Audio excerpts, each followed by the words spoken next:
to another episode of From the Shadows. And as always, guys, if you are enjoying the series so far, please do drop a like on the video. Now, before we get into today's episode, actually, a couple of things. Firstly, the question of the day thing that I do on my other series seems to be going quite well. And I've had so many suggestions for question of the day, and I figured, why the hell not do it on both series, because why the hell not? We've got so many questions I've got to go through, plus I feel it'll make this one a little bit more interactive, and that's always good, because obviously we're going to have the characters coming through in this series like we did with Pompey and whatnot, but it's going to take a little while, and I've sort of made the first steps over the summer in order to make some of that happen by signing a few sort of regen players. That way we don't know how they're going to turn out. And for those of you who haven't watched one of my series before, I love signing regens. Basically, the main reason I do that is because then you have no way of knowing how they're going to be.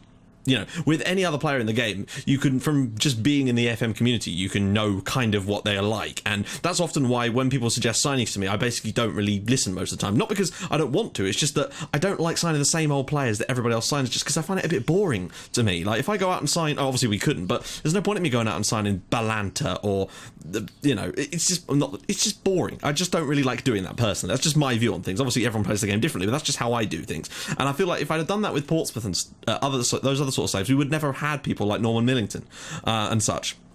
So that's just the way I do things, and I'm going to try and do that here as well, so we get some real heroes and potentially someone that could be the manager in a new save for us at a later date. Also, regarding FM16, because I know some people have given me serious ideas, obviously we'll be doing a rebuilding save, just like I have done on FM14 with Fulham and FM15 with Portsmouth. I'm looking at potentially doing Yeovil. I know I said I was going to do Palmer, but I'm thinking perhaps Yeovil would be a good one to do. It's the same sort of level as Portsmouth. I didn't want to start too low, but then I'm also maybe, I don't know, but that's the one that's sort of on the top of my list at the moment for that's FM16 though. But anyway, yeah, so there's that. So question of the day today was interestingly linked to these things. What is your favourite Football Manager wonder kids? Now, I assume you mean real players, not just like players that turned out to be wonder kids, and I can really only talk about a couple because the only ones I've really used is Luka Jovic, and the only reason I had Luka Jovic was because he was already at the club, and then we brought him back again after people told me he was really, really good. So yeah, that's the only one I can think of. I mean, I know there's lots of them from like the annals of time and whatnot, but yeah, let me know who are your favourite Football Manager wonder kids. Let me know in the comments, and if you've got any ideas for question of the day, drop them in the comments to this video. I've just hit my microphone, apologies headphone users if that came out really loud. Drop them in the comments with the hashtag QOTD. Right, I also wanted to say thank you for 8,000 subscribers. We hit that over the weekend. I think it was Saturday. It's Monday now. I'm recording this one today, which is rare, but hey, it's happening. And even though I did most of the work for this on Saturday, but I didn't actually get around to recording the episode. But yeah, seriously, thank you so much to everyone that's subscribed. As always, it's just a massive privilege to put these videos out for you guys. One final thing was, I mentioned a couple of episodes ago about my goalkeeper not being in the team of the year, like shortlists and stuff. And a lot of people said it's because you can't vote for your own goalkeeper. I know that. I have played the game before. I meant that he wasn't on any of the lists. Like, you know, you get like a list of the candidates and then you can vote for the ones that aren't your team.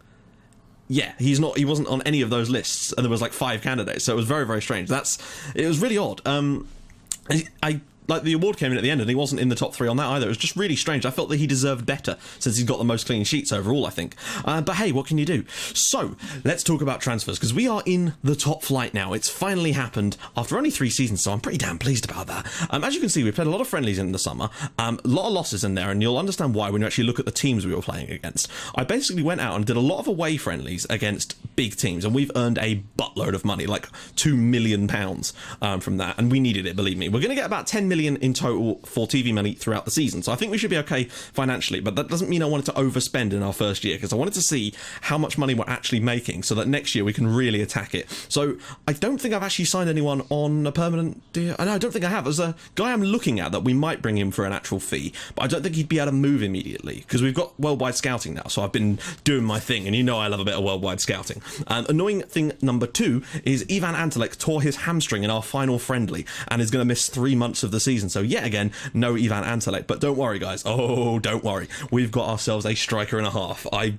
genuinely couldn't believe that he actually came for us, but this is going to be good. So let's talk about transfers, because that's what we're going to talk about first, except I've changed my mind because I've just noticed that next episode, the live con will be Paris Saint-Germain, so look forward to that. It's going to be at the Parc des Princes, the away match in Ligue 1, so that's going to be fun. All the other matches are televised before then, but I'm pretty sure that all matches in Ligue 1 are actually televised anyway, so that means TV money is going to be delightful for us. Hopefully we should set some new attendance records as well. We actually broke our attendance record with our last game of last season by getting like 3,800 I think it was, which was great. So let's talk about transfers before we get into today's game against Toulouse. And you might notice as well that Enes Unal, those of you who have watched some of my other saves will know this man is a thorn in my paw and my side and all kinds of places. He's a bastard for a goal against me. Right, let's take a look at the transfers. So here's what we've done.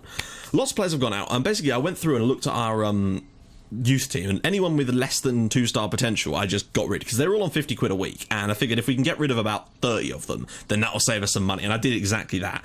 I got rid of so many players, including Dominic Pereira, because he just wasn't really, I just didn't feel that we needed him at the club. We got so many good players in that youth team, and I just felt like we want to make sure that those ones are the ones getting the limelight. Loic Puyol also left for £600,000. The reason for that was because he still had that clause in his contract that meant that he had to be the highest paid earner, and unfortunately that could cause us problems down the line because he's not worth the money.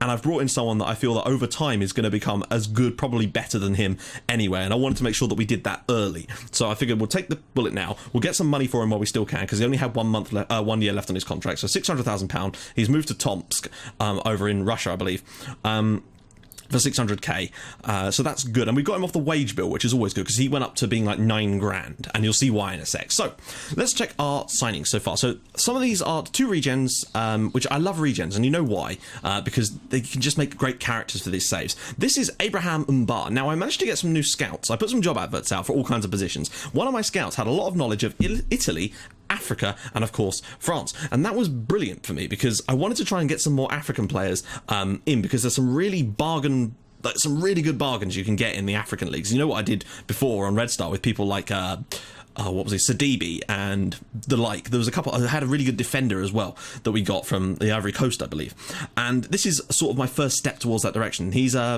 only 19, he's on a decent wage. I've also got him on a 5-year deal with a 1-year extension clause on his final year and that as well, to tie him down to a really cheap wage for a long time, basically. And decent potential, it would seem. He's already 2-star. He's a centre-back / full-back. I'm probably going to be using him at centre-back because he's not quick enough, really, for me to be playing as a full-back. But the point is he's a utility man and he's natural in both left-back and centre-back, and that is very, very useful for me. So I'm really pleased with him on a free transfer. I don't quite know why, because he did used to play for El Kanami, and I mean his ratings aren't that great, but hey, he was free, so what can you do? This is the great thing, that he actually came through just by me looking at the free transfers database, but thankfully my scout actually knew a little bit about him because of his scouting knowledge, which was brilliant. So next up is the guy that is hopefully going to replace Loic Puyol. This is Jochen Bulens, I believe it's Bulens, apologies if it isn't for any Belgians. So he's going to be the sort of ball-winning midfielder, anchorman, but he can play slightly further forward because he's got some decent skill about him as well. He would only accept a slightly shorter contract. I believe that's because of his age, but because he's Belgian, of course, and we had to get him on more money, but that's a shame. But as you can see, decent potential again, decent current ability. He will get better, basically. That's the plan with him, and he's got some decent stats already. His leadership and positioning are fantastic. He's brave, he's got decent stamina. Some of his physicals will take a little time to improve. Great first touch as well, decent tackling. He's a well-rounded player for me. And that reminds me, actually, I meant to put the attribute analysis thing in here because people have been asking about it and I keep forgetting to do it, and I did find it very useful on previous saves, so there we have it. Also, those of you who watch, because I still get questions about this, I don't use a skin. But I do have a mod pack, which is a panel mod that makes the pictures bigger. That's why they display in the way they do. You can get it from the same page that you get the DF11 face pack, which is the face pack I use. And the reason that sometimes I have more panels than other people is because it's 1080p, but you can actually achieve that on a 720p screen if you go into preferences and set the zoom to 75%. It will actually bring the screen out and you'll get more, but you want to be careful you can actually see it properly. So that works. I found that out the other day when I was messing with the settings. Right, so this is Jochen Bulens, again, one for the future, but he could still do a job for us this season, and that's what I'm excited about, basically. So he's good. Next up, I'm going to come to him last, because some of you may already know who he is as well. This is Samuel Mutasami. Now, he came through from that trial, though, which is why his match fitness isn't great yet, because that happened quite near the end. The scouting thing that you get every single year, and usually I ignore them, but my scout reckoned he had decent potential. He's not quite as good as the scout said, but you know, he's decent for a squad player. I got them all on, you know, he's only a hot prospect, so he's got plenty of time to either prove himself or go away, but we can sell him on for some money anyway, so we're sorting ourselves out solidly. I didn't want to go and splash the cash the moment we got in the top flight, because we don't have a lot of money still, but I'm hoping we can make plenty over this first season, do enough to stay up, and then we should be able to really sort of start moving a bit more towards paid transfers next season. That's the plan. I don't want to get this club into huge debt, but one thing that is very good is the fact that the board gave me my expectations. They were mid-table, which is the high-end one, thankfully, avoid relegation, or attempt to avoid relegation. And I've gone for the attempt to avoid relegation one, purely because I want the lowest expectations possible. So if we do achieve anything, it's seen as a good thing. And it means that I'm unlikely to get sacked if we do go down. So there's that. But I'm hoping we won't go down. I think we should be able to just about do enough. But it will depend a lot on what kind of happens. So, finally, well, not finally, we brought in a loanee. We also got Janvier on loan for a second season because he did all right for us last year at times, and he could take a free kick like a biznitch. So I just said biznitch. That's happened. So yeah, Dimitri Cavare, he's from Guadeloupe, and he's not bad. I mean, he's sort of going to be covering at that right back position for Cantini mainly, who's picked up some knocks, and I want to make sure that we've got someone in there that kind of fill that role. And he actually has some decent stats for someone that's, well, he's 22, so he's got a bit about him, and we're not paying any of his wages either, which is bloody brilliant. So there we go. Right, now, time to talk, because I saw that we needed someone that we could really put the ball in the net, basically. And we've had that in the past, but I just wanted someone that could be relied upon to do that. And I wanted to get a striker that could be young enough so that we'll keep him for potentially all of the save, and he could grow into something awesome. So I had a little look around, and I did a little bit of scouting, and there was a couple of strikers. I looked at a few players, but unfortunately there was a guy I was looking at in Sweden who looked really, really good, and we probably could have got him quite cheap. But when I put a bid in for him, they wanted like 4 million, which was like, it's good value for when what looked like he could have been amazing, but we couldn't quite afford it. So I tried to move some money around, and we came back a few days later only to find that he'd signed for Juventus for £90,000. I was gutted, because it's like, why would you send him to Juventus for 90,000 when you wanted 4 million from? But I guess that's just how it is. It's their sort of, yeah. So we won't be getting him. His name was like Dag Skud or something like that. It was Skund, Dag Skund. I think he was Norwegian. So yeah, I did a little look around, and amazingly, this lad came up. Now, he was, I believe, at Parma last season. No, actually, yeah, no, he has. Yeah, he's been at Parma, but he's been on loan to like Lanciano and La Berchon, interestingly, in the same league that we were in. Oh no, when they were in top flight. And then, of course, Cremonense in Serie B. And he's played quite well for them, but overall average rating not so great. But I saw him and I thought, is it worth it? Like, he's a slightly different type of player, because he can play as an advanced forward still pretty well, but there's a few that his dribbling isn't fantastic, but he has got great finishing. His first touch is solid, his heading is decent, can take a good penalty as well. He's got some decent stats, and I just think that for a 4-star player already, and he looks like he's got a bit more potential about him, and he's still only 21. And the thing that really sold him for me was the fact that once we'd signed him and it came through and it said that his value was 4.1 million, I thought, right, we've got ourselves a good one here. We've got him on a 4-year deal as well, with an extension clause too, because I'm on this. Now, he is the highest paid player at the club, as you can see, nearly 10 grand a week. But I just figured we need that one marquee signing that hopefully, if he's a success, could be the reason that we stay up this year. And this is the lad I'm pinning my hopes on, basically. I don't know if he turns... I mean, for all I know, it looks like he's a pretty solid player, but I don't know how far that potential goes, because it's got the little black star. And usually when it's like that, it means they're actually quite good. But I'm hoping that he's going to be really solid for us. I just find it a little bit odd that we were able to get him. I don't know why Parma would release him, but I'm assuming it's probably because of their sort of release clauses. And the reason I think I was able to find him is because I did my little thing on the day of the releases, like on June 30th or July 1st or whatever, so all the players were brand new to the market. He had offers from like Cagliari and stuff like that, but he didn't go, and he's joined Paris FC, so welcome to the club, Alberto, is it Cherry? I'm going to say Cherry. Anyone who's Italian, please let me know if it is Alberto Cherry or if it's Seri. Yeah, I'm not brilliant. I've been to Italy once, but I didn't pick up much because I wasn't studying Italian at the time.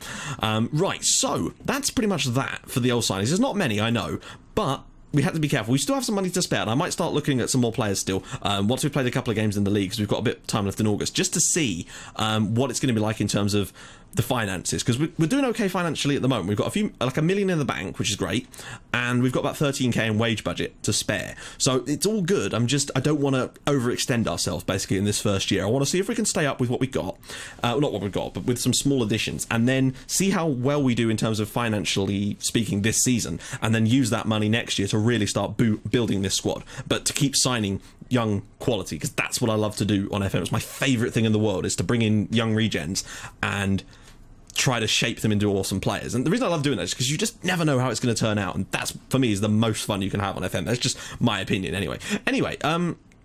Let's jump into things, I guess. Right.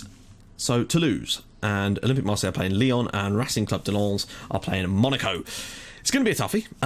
11,300 tickets sold for this one. That is, well, it's like tripled our record attendance practically, so that's fantastic. A few games have already been played, of course. Interestingly, we are still allowed to be a feeder club to Stade Rennes, even though we're in the top flight. Maybe the rules are different in France. That's cool. Right then, let's go to the team selection. Ah, dear. So Antelek, of course, has played a couple of friendlies, played the last one, got injured. Hopefully that means that Cherry will start today, though, of course. So looking at the squad, as you can see, it's relatively similar to how last season it would have been. With Cherry up top, Didatz, Pereira, and Villa is still at the club. Now, he's not actually on a contract with us now. He's just playing month to month, so I might still sign him up again if I find that we need him a lot more. But at the moment we've got the option.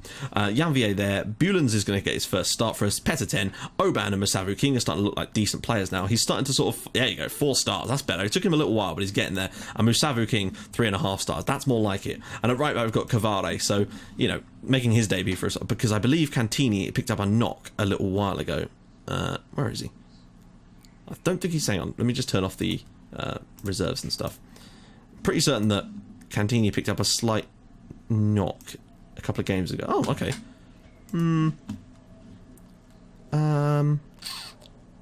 I trust Cantini just that little bit more at the moment, just for the first game. So yeah, and as you can see, the bench we've got Frick, Cavade, of course, Alain Richard, Hugo, Philippe, Gamiet, and Djorkaeff. So lots of the youngsters are getting to the bench, and that is a positive sign. I may have to send some of these lads out on loan, since we're starting to get a bit of a backlog of players now, but at least we've got a bit more squad depth. Right, apologies, this episode's gone on for a bit too long. We're going to get into the game. Hopefully the game won't be too long. Who needs the number? Is that Cavade? Sorry, we only literally just brought him in. So that's sorted. Right, they're the favourites because they are bloody Toulouse. I really don't know how well our tactic is going to work in the top flight, but I still intend to persist with it. Ditto. Yep. Yep. Okay, good. Right, so let's get this going. Oh, we got Akpro. Wasn't he on Arsenal at one point? No, I'm thinking of someone else, aren't I? That's Chuba Akpom, isn't it? Right, let's do this. Let's just go out there and have a crack at them. I'm not sure how well this is going to go. I want to see... I'll be happy as long as Cherry plays well, because I think if he plays well for us this year, we should be able to be fine. But it's still going to be a tough one for us. I don't quite know where Toulouse are in terms of... Wow, that was it was like an arrow of a pass. I don't know how we're going to cope against top flight teams. I know that in our first season, I think it was, we did give Lens a bit of a run for their money in the cup. So we've obviously got something about us, and I feel we're a better side than we were then. It's just going to take us a little while. As some of these players find themselves this year, I think there's going to be more... I don't know. I'm really optimistic. I'm cautiously optimistic about our chances this season. What the fuck was that? And there goes the optimism. The optimism has left the building. What the fuck was that? I didn't think that was a penalty. The ball didn't even go the wrong way, so why would the defender... How could he have not won the ball? Germain, and it's scored by Toulouse. I think we're a bit hard done by there to concede that penalty, but there you go. It's 1-0 to Toulouse. I really would hate Toulouse at home on the opening day. Yeah, I'll shut myself out. So, regrouping time. No need to worry. It's only 7 minutes in. We haven't had a shot yet, so there's that. But hopefully we can come back a little bit. Oh, he's got the green boots as well. And that's a great penalty. I've no idea what Sigurist is doing, but he's been a bit hit and miss as of late. Right, here we go. Cantini to put the ball in. Pereira flicks it down. Janvier running in. Oh, my life. And Cherry on the rebound. 9 minutes into his first full start for us, and Alberto Cherry gets his first goal. Can I just point out that Janvier had no excuse for not scoring the original one there? That was a absolute sitter. Lovely little knockdown from Pereira, though. Look at this chance. Great save, but Cherry on the rebound. What a perfect start for him in our colours. And that's great, because we needed that to get off to the best start with him in the team and scoring as well. That will do his confidence the world of good. I don't think that could have gone any better. If someone was going to give us a goal today, it needed to be him, really, just for his own morale, and that is brilliant stuff. Right, so 1-1 at the moment. We're actually playing quite well. We're holding our own against them, and that is impressive for me. We're doing okay. Ahamada, oh, go on, knock it down and score. Empty net. Go on, Alberto. No, he doesn't fancy it. That's better. Hold the ball up. He's got a bit more presence about him in the air as well. He's more of a target man type of player, but he can still play as an advanced forward, and that's what I'm interested in. Mvia, because he's not super slow. Pereira, around the corner for Didats, and that's over the bar. But another good opportunity for us, and I'm really pleased with that first half performance. We're not winning, but it's certainly showing a lot of good signs for me. Christ, I'm really happy with that. All we need now is like a second half winner from Cherry. If he scored both goals or something, we win. Bulens, I think, has had a pretty solid debut as well for a youngster. I'm hoping that if we can get a full season of football out of him this year, that will really aid his development and enable him to become the player I think he can be quicker than perhaps he would have done if he joined another club, or if Loic Puyol was still here, because he'd immediately be starting. And I'm hoping the extra game time he's going to get is going to make all the difference. Mvia now, doing our usual thing around the box here. And it's Mvia. Back to Didats. Can he get the ball back across? He can. It's Cherry, and it's in the back of the net, and it is 2-1 to Paris FC, and Alberto Cherry has both the goals, and there's a grin on my face like a Cheshire fucking cat. Oh, lovely stuff. Oh, this is great stuff. I'm surprised Didats didn't shoot here. Well, what about that for a reverse ball? And Cherry with the finish. It is 2-1 to Paris FC, and I'm already feeling justified with the signing now. He's making my eyes light up with happiness at the moment. Now then, we just have to hang on, but at the moment, we're actually looking fairly solid for that. Right. Traditional first substitution time for me. Where do we switch things up? Who's not had the best game? I'll tell you who has had the best game and is almost certainly going to be man of the match, and that is Alberto Cherry. Right. Oban is on a booking and has... Bulens hasn't had the best game, but then, I don't know, I always find that role never gets good ratings. Although Puyol, I don't know. He's young, he will learn, as Sven Göran Eriksson used to say. I just struggled to say Sven's name massively there. Let's bring Kylian Philippe on. Let's just... because he's going to be one of those players I think is going to come into his own this year. He, Djorkaeff, Richard, Chevalier, those guys are going to be huge for us. It's us. Cantini, ball in Janvier, and it's cleared away, and there's Kylian Philippe, number 73 there. Back to Mvia. In fact, I'm tempted to get Mvia on another contract, even if it's just for a year, because he's clearly good enough to get in our first team at the moment, so we probably best get him on a contract before someone else snaps him up, provided he doesn't want like 7,000 quid or something. Pereira, around the corner perhaps, Mvia. Didats. He's lost the ball. Don't let them... There we go. Well done, Bulens. That's better. Just needs to get on the ball a bit more. Just needs to get a bit more confidence back. Didats around the corner for Cherry. Can he flip it? He's holding up the ball quite nicely, and I think that's a bit more than... That's more of his target man type of play coming out there. Oh, and Santiago Arias is going to get sent off here. This couldn't have gone any better, guys. I really don't think it could have. Sod's law, now that I've said that, Cherry will get like a broken face or something and he'll be out for the rest of the season. But I can't afford to take him off right now. It's only 2-1. If it was 3-1, I'd bring him off and bring on someone like Hugo, because he was good for us last year. He did a good job filling in. Jabali probably won't feature much this year, I have to say. He's third choice at the moment. Cantini, ball in, flicked away. Don't worry, guys. Just don't let them equalise now. They've got 10 men, we've got 11. I might make another sub here, actually, just to... Petter 10 is looking a little bit knackered, but we don't really have anyone to play there at the moment. I'm thinking perhaps Mvia off and get Gamiet on. He's always good for a goal. And perhaps get Cavare on for Cantini, just for get him a bit of a run out here. He's obviously got something about him this year, which my assistant seems to like, so that's always a nice sign. Oh, by the way, we do have a reserve fitness coach now. I managed to sign one up. All is good on that front too. Should just be able to see this game out now, I'd like to think. We've created enough chances to deserve the win, I feel. Cavare now, flicking that. Oh my god, we've just got a through ball from a throw-in. Pereira. Janvier, go on, long ranger perhaps? Gamiet, he loves a long shot. Round the corner for Didats. Don't shoot, just pass it back across the net. Penalty. Again, don't really think that was a penalty, but you know who's going to be taking it. You know it. It's Alberto Cherry, and he's a good penalty taker. He's got 15 penalties. I think I've actually set him up as our designated taker anyway. Go on, Alberto. Hat-trick on the opening day. Alberto Cherry, 3-0. That is the cherry on the cake. Yes, sorry, the puns are coming out in full force today. And if that isn't the title of this episode, I don't know what is. What a brilliant first game for us from him. 3 goals on his debut, and that was with Didats on the sidelines. 3-1 to Paris FC, and we are going to win our first game in League 1. And that is, well, that is a satisfying feeling. If we can carry this on, get a bit of a good run going, that is fantastic. That is 3 points towards our survival, basically. I don't know how well Toulouse are going to play. For all I know, they're one of the worst teams in this league, but we've made them look even worse, let's say. Bulens there, and it will be cleared away. This all looked like it was going to go so poorly for us when we conceded that early penalty, but since then, we've been utterly fantastic. Really, really happy with the performance. Paris FC 3, Toulouse 1, and Alberto Cherry with all 3 goals. Didac with the 2 assists. I sense those 2 are going to be fantastic for us this year. That is brilliant stuff.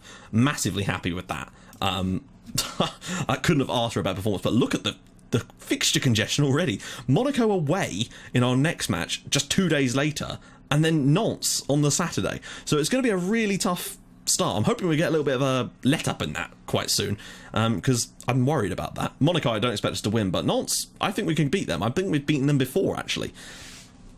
I feel like we have. I feel like we've beaten them in our second season, so perhaps that's another winnable one. It's home games, basically. Our home form is going to be the making of us this year. Apologies, this episode's going on for a bit long, guys. Unfortunately, this is taking its sweet-ass time to process this for some weird reason. So that is really strange. Hopefully it won't be too long. I don't know why it's taking so long. Right, okay, there we go. So, that leaves the league. Well, it doesn't matter how the league looks, really, does it? Next episode, you know what's going to happen. Oh, yes. Paris Saint-Germain away from home. That is going to be a crunch match. The first rivalry match in this entire series.